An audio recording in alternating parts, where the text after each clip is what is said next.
Every moment in life has the potential to be phenomenal. At Amy Boyle Photography, we specialize in capturing those moments, whether it's for your business, a milestone event, or a personal portrait. As the host of the Speaking of Phenomenal podcast, I know the power of storytelling, and I bring that same passion to my photography. Let's create images that celebrate who you are and what you stand for. Visit amyboylephotography.com to schedule your session today. Welcome to the Speaking of Phenomenal podcast. I'm your host, Amy Boyle. Today we're launching Season 5 with Maryam Myika, a powerhouse who's built her career with passion, persistence, and purpose. From Broadway to Hollywood, from personal loss to incredible impact, she's creating stories that matter. If you're looking for inspiration for your own journey and making your mark, this episode is for you. This is the Speaking of Phenomenal podcast. Welcome to the Speaking of Phenomenal podcast, Maryam. I'm so glad you're here. Thank you. Thank you so much, Amy, for having me on. I'm so excited to be able to talk to you on the Speaking of Phenomenal podcast. As I do, I have to thank our connections where the connections come through. And for meeting you, we have the wonderful Jennifer Jones, who led and kicked off Season 3 for us. I would love it if you give an introduction to our audience of the phenomenal you. Thank you so much. I have to give a shout out to Jennifer Jones, especially because she connected us, but also she has a lot to do with my story and being a phenomenal you person. I met Jennifer at the beginning of my career when I was Corinne in the Tony Award-winning musical 42nd Street. Unbeknownst to me at that time, I was embarking on a particular journey that was going to blossom into the person that you see in front of you today. I was green. I didn't know anything about show business.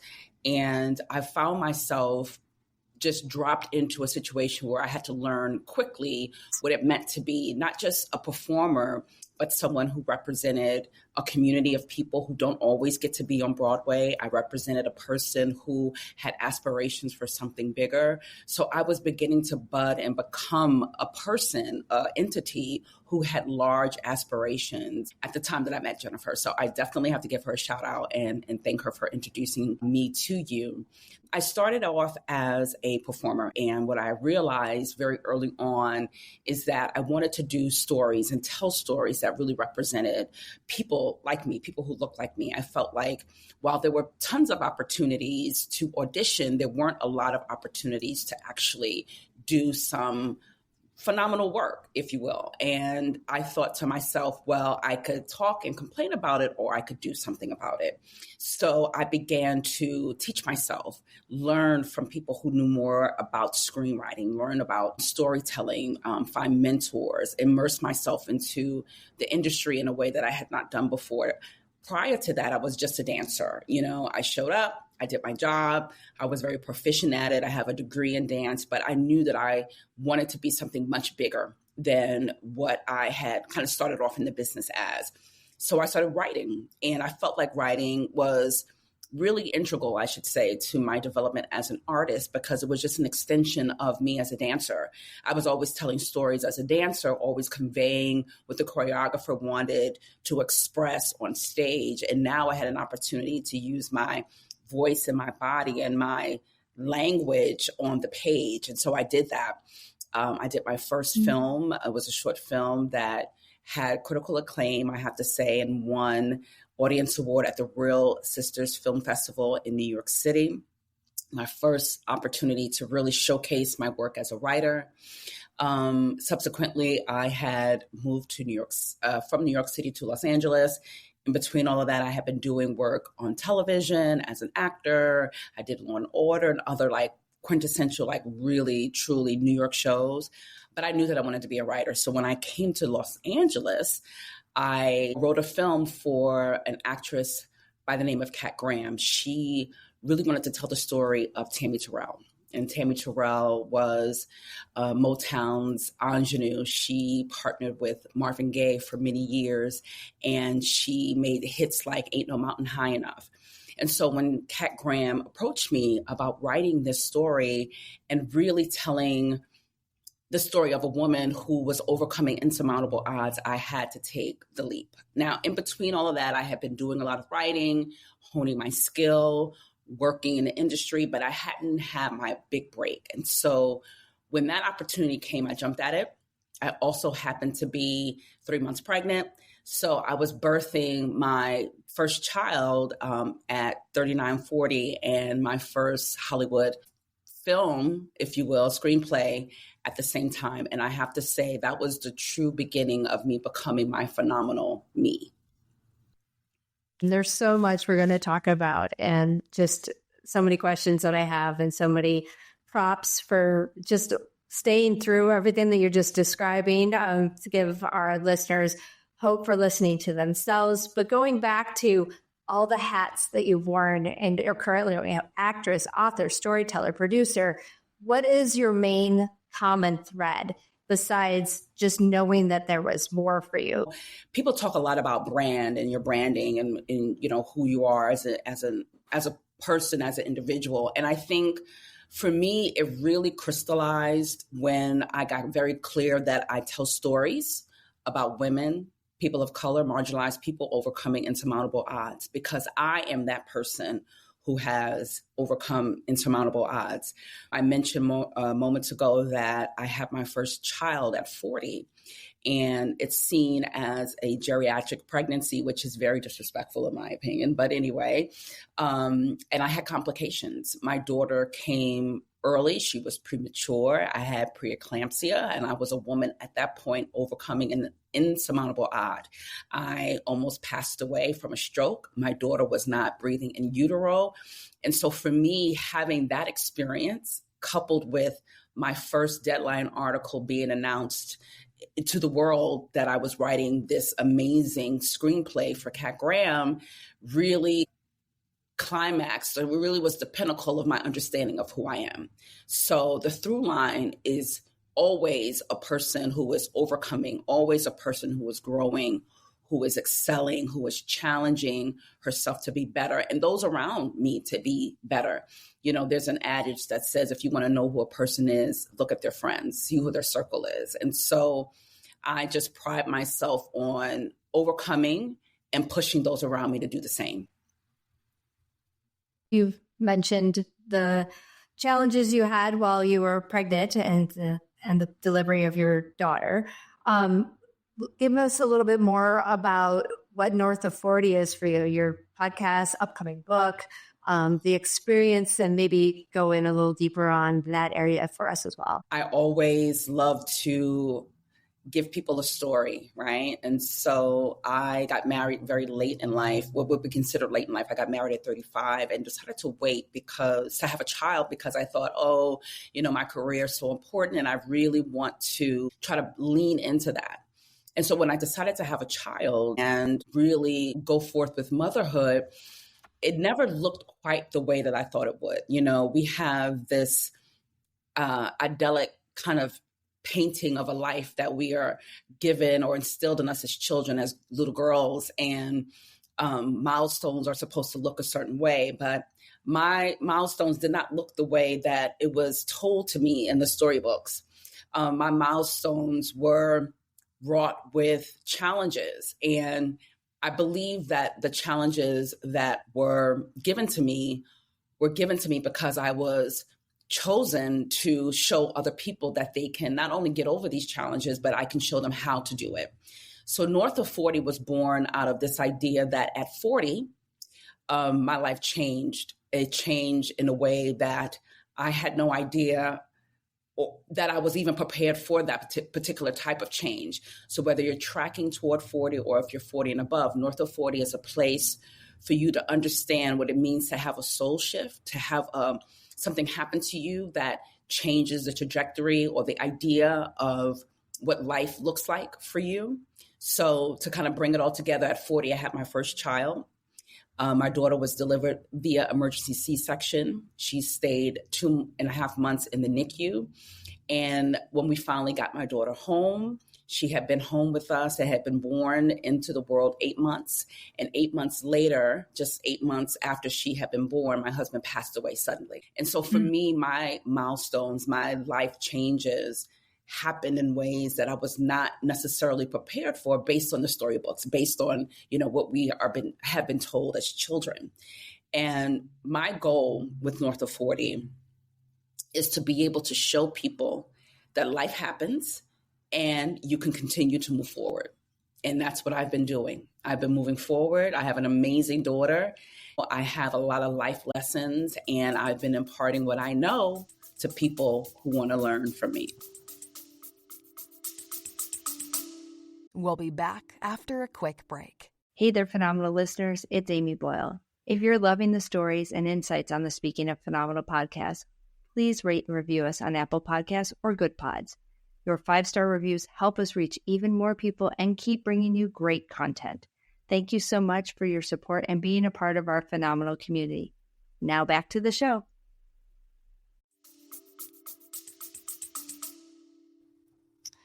And just a pause to just share my heart with you. I think I had mentioned, when we talked, my first was also an emergency C-section, many similar things in that space, and just all the unknowns of all that. Now, trying to manage a traumatic premature birth in amongst insurmountable grief and that shift, and then being the storyteller who you are, at what point did you go, I know I need to share to help others? Or what was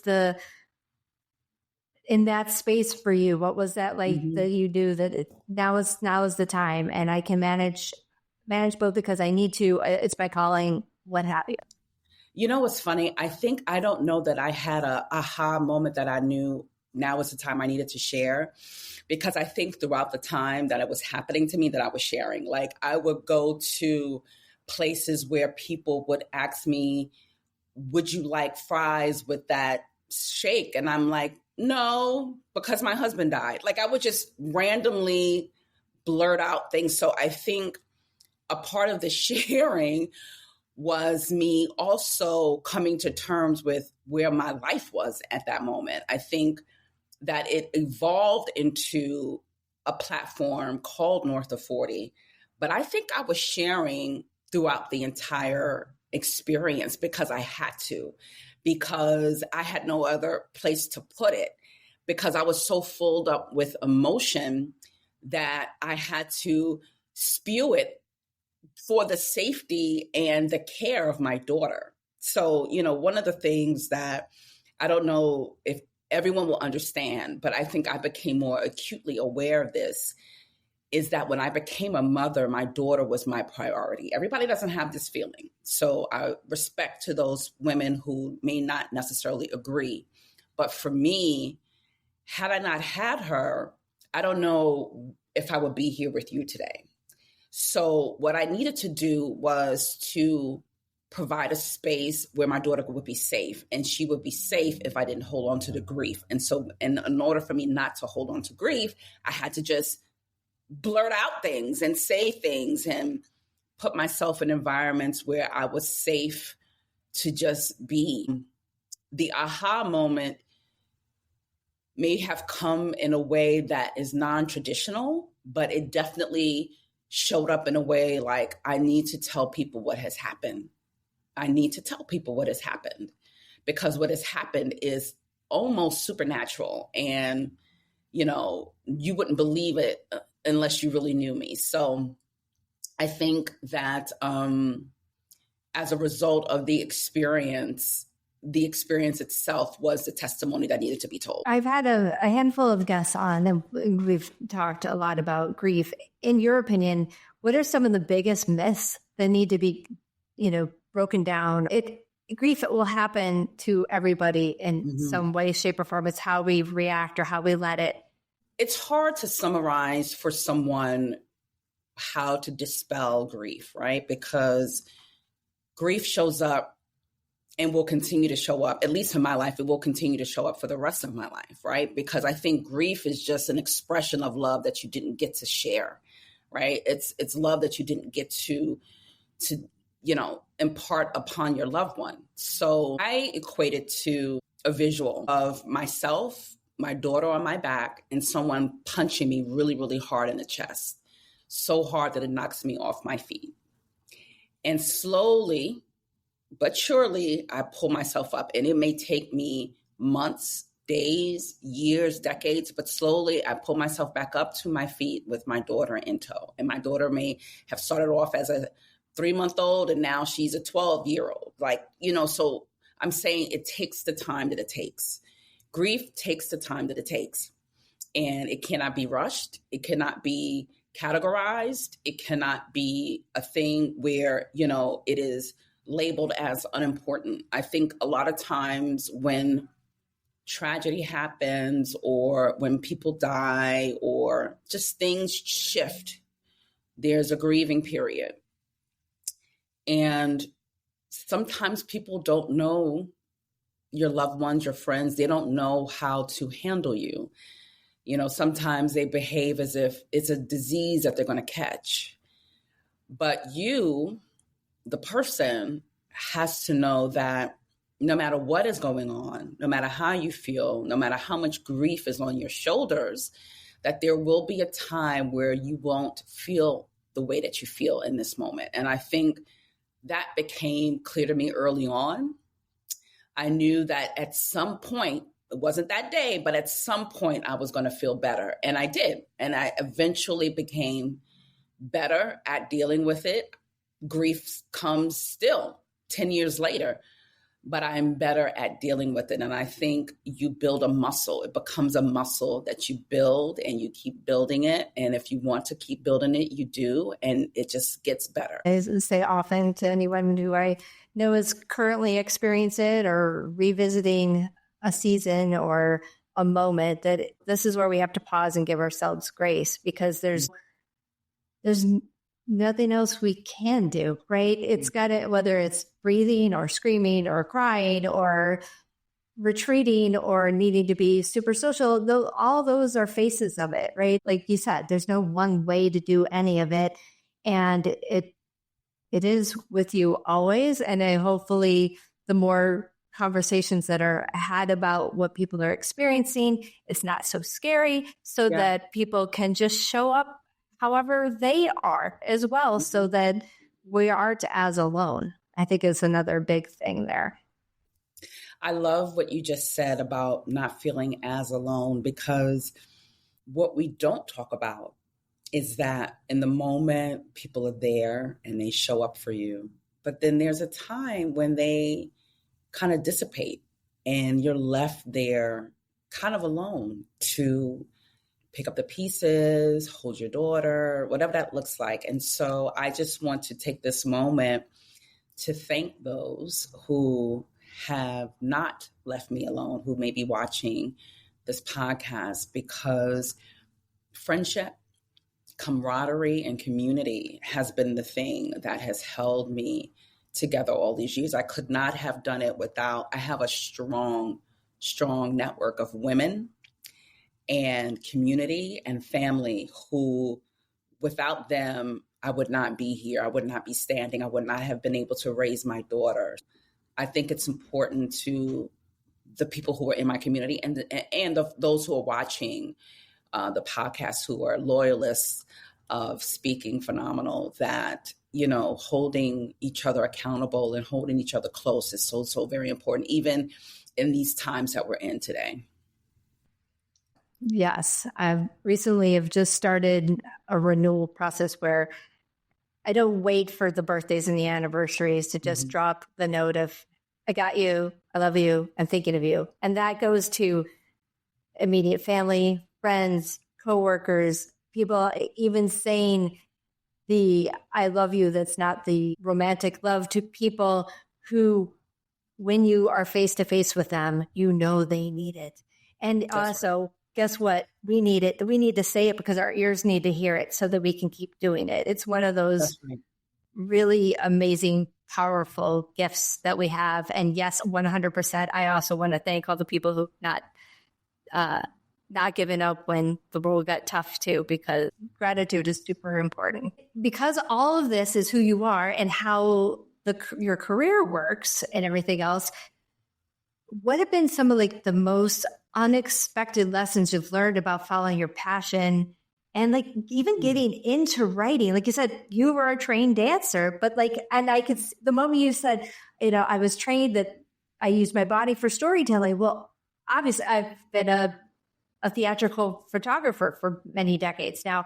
Like 100% that is what the dancer does, what the actor does on stage. But then as the writer now, tell us a little bit more about that process and what that means to you. I have to say, it is so rewarding to hear your words come out of people's mouths. And then you see it on television. It was so important and precious for me to see myself on television. I did a guest star on This Is Us before the show canceled on NBC. And I was phenomenal, I have to say. But I think the thing that was even more kind of impressive for me is seeing Written By on the television screen and my name up there before the show starts. I saw that with the television show that I wrote for the OWN network. It was based on my life loosely. It's called A Sisterly Christmas, A Christmas Story. And when I saw Written By Maryam Myika Day, I have to say it really just took me to another place. And so those types of rewards when you get to see these actors speak your words. I wrote on a television thriller for Lifetime, and to hear Tina Knowles, Beyonce's mother, speak my words, it's like it becomes really real. My biggest desire is to leave a legacy where people know I was here, that people know that I was here on this earth, that I've done something, that I've contributed to society and humanity, and even if it's a way to have people be entertained. And so having achieved that and constantly striving for that, that is the reward for me. That is the oomph that I have to keep me going. I love how you said, hearing your words back to you. It is so incredible when, they're taking it fully embodied what they heard into it, being able to recite it back. And sometimes not even like, there was a line I've recently rewatched, When Harry Met Sally, and Bruno Kirby's character is talking to Carrie Fisher as she quotes an article that he had written, and his eyes light up to that point. He's like, I've never had anybody quote my words back to me before. And she's like, blah, blah, blah. And then it's that moment. It's so incredibly cool. It is that moment. I just light up inside when I'm like, and when because you see it in your mind, you hear it in your mind, but when someone else says it, it is truly a gift. Truly a gift. There's no greater high than to have someone go, I really appreciate what you did. It resonates with me. Wow. And it feels like, I'm not a fraud. Someone actually likes what I'm doing. Okay, maybe I should keep going, so yes, 100%. Thinking Hollywood being the animal that maybe people don't have the right view on, how do you balance creativity for telling the stories that you are put on this planet to tell with the business side of Hollywood? Mm-hmm. What's that been like? That's a great question. In most cases, I've been a writer for hire. So what that means is you have to deliver for the studio, for the producer. And while I love to infuse some of my personal views or just things that interest me in the work, I still have to follow what is given to me, what the agenda is, right? So you have to be able to be collaborative. You have to be able to take notes. You have to be able to weave in and out of the machine so that you can keep working, right? You want to keep working. You want to keep giving and delivering on what is expected of you. My job is to solve the problem. But when I'm writing my own stuff, when I'm, pursuing my own ideas, then it gives me the opportunity to be a little bit more loose and free, and tell the stories that I want to tell and not have so many restrictions. So I think it depends on, where you are in the machine, if you're a cog in the wheel or if you're doing your own thing. And luckily I get to do both. I get to write for people and I get to tell their stories, and I get to see my name on television. And then I also get to write what is, important to me, what my passions are. And by the grace, I have been able to sustain myself and do it. And I'm grateful for it.